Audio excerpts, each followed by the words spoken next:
Hi, my name is SaiqaKhan and I'm a mother, wife, and surgeon.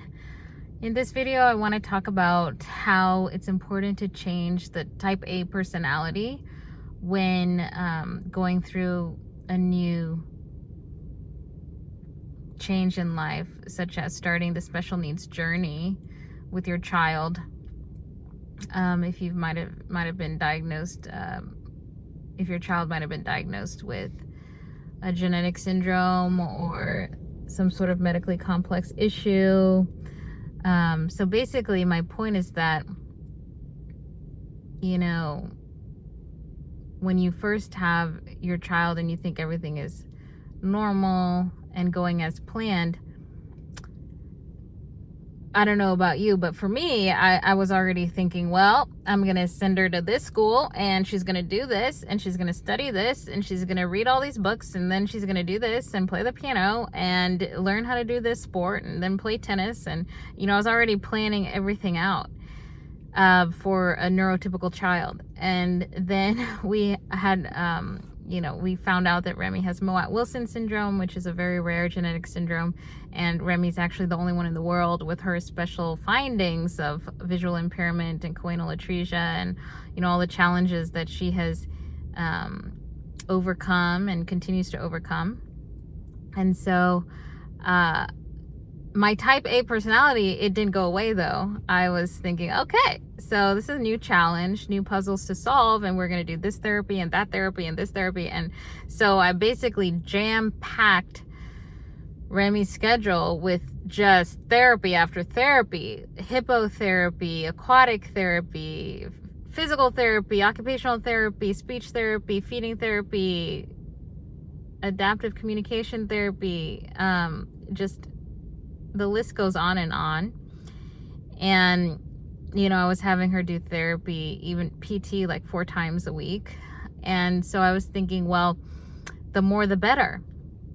The more frequent, the better. You know, it has. And then I was trying to do therapy with her at home too. And that's sort of my personality. You know, go big or go home. The more, the better. And very intense, you know. So it was my husband who was saying, like, hold on a second. You know, when is she going to be a child? When is she going to get to be a baby? When is she going to get to play? When is she going to get to relax? When is she going to enjoy part of her life, you know? And because most of the time she was crying in the therapies because it was new, it was a struggle, it was difficult. She would be tired, you know, because with Mowat-Wilson syndrome, sleep disturbances are very common. So she wasn't sleeping at night. She was awake all night. And so she would want to sleep more during the day, but that's when all her therapies were, because it's not like we can have a therapist come to the house at midnight. We did entertain that idea, but, you know, no takers. So we would try to do therapy with her on our own at night when she was awake. Anyway, so finally, because my husband has very good insight, you know, I was willing to scale back a little bit, you know. So I started scaling back some of the therapy appointments, because you have to keep in mind, on top of the therapy appointments, we were also taking her to doctor's appointments. You know, there was a lot of doctor's appointments happening, and sometimes she would get sick with an ear infection. And we also had a lot of GI issues that we were dealing with for her, like constipation issues and reflux issues. And so she wasn't gaining weight at one point. But on top of it, you know, I was pushing her.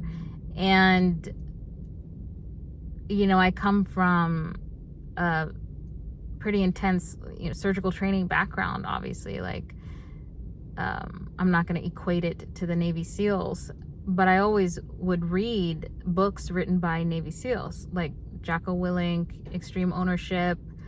All of these books I felt described very similarly, you know, very closely what surgical training was like in terms of your mindset, in terms of leadership, in terms of self-sacrifice, in terms of the greater good. I was also, one of those residents, if I was sick, I would be rounding with the IV pole, and my own IV, checking on my patients, and the patient would be like, are you okay? I see that IV pole that you're pushing around. I'm not saying that was good. Obviously, that's not good, and times are changing. But anyway, I digressed. So to get back to Remy, my intense type A personality, I had to tone that down.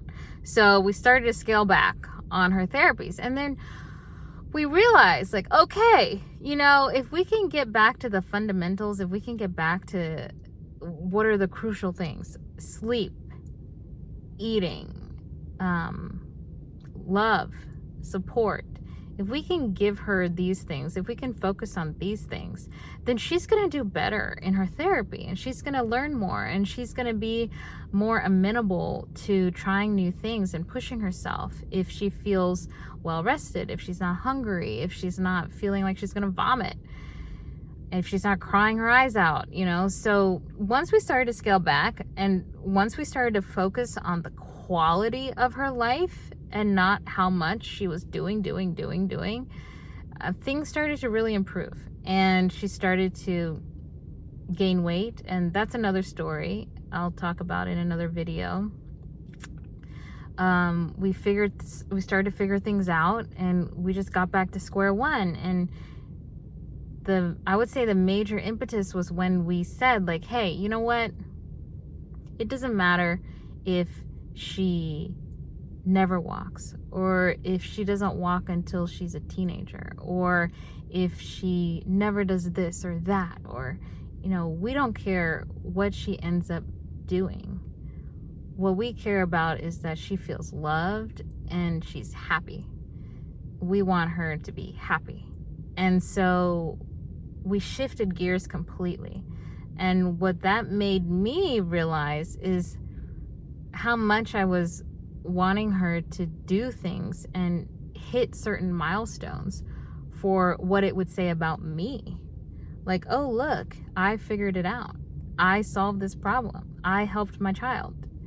She is thriving and succeeding and beating all the odds, and she is just the star Moet Wilson kid. She is just rocking it.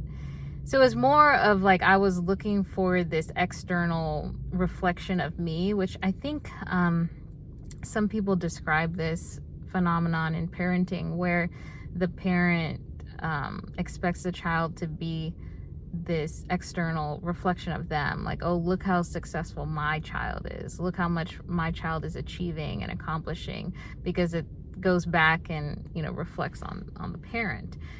But if I just stop all of that nonsense, and I think, this child, Remy, she is her own human being. She's her own person, and she deserves to be happy and feel loved, and she doesn't have to do anything. And she still deserves to be happy and feel loved. And I think that's when I started to understand more about unconditional love, and really trying to support her emotions and feelings, and not push her for the endpoints and the outcomes of walking and talking and, eating on her own, chewing. So what we've learned is that when we prioritize her well-being and her sleep, her routine, she does better in other areas, and she is happy at baseline, and she's social. And so we really try to support that, and we really try to support those factors in her therapies and in her interactions and experiences. And if she's showing us that she's not feeling it, then we call it. There have been many therapy sessions where we're like, okay, let's see if she's like open to it and feeling it. And, maybe 5-10 minutes in, and she's not wanting it. And we say, okay, pack it up, go home. We don't push it. Whereas before, I definitely used to push it, because I used to think like, yeah, that's how you build stamina, and that's how you build determination, and that's how you build grit, you know, like all the things that I have built in myself through pushing myself. But yeah, not the case. So we learned a lot through that. Yeah, so this video is basically, to conclude, it's really talking about how, as a parent, when you're taking care of a child who has special needs or is neurodivergent or is medically complex, it's important to take a look inside yourself and do some introspection and evaluate how you might be projecting some of your own type A or intense, you know, qualities in your personality, how you might be projecting that onto your child, and just take a step back and evaluate and see, like, is this working? And if the answer is no, then do something different. Because maybe your type A personality is exactly what your child needs, and that's working. And if that's the case, then do more of that. But in our case, that was not the situation. It was the opposite. So I had to scale that back a little bit, and then Remy has benefited from that. So again, it goes back to being adaptable, flexible within yourself and how you see yourself and your mental constructs. Okay, thank you.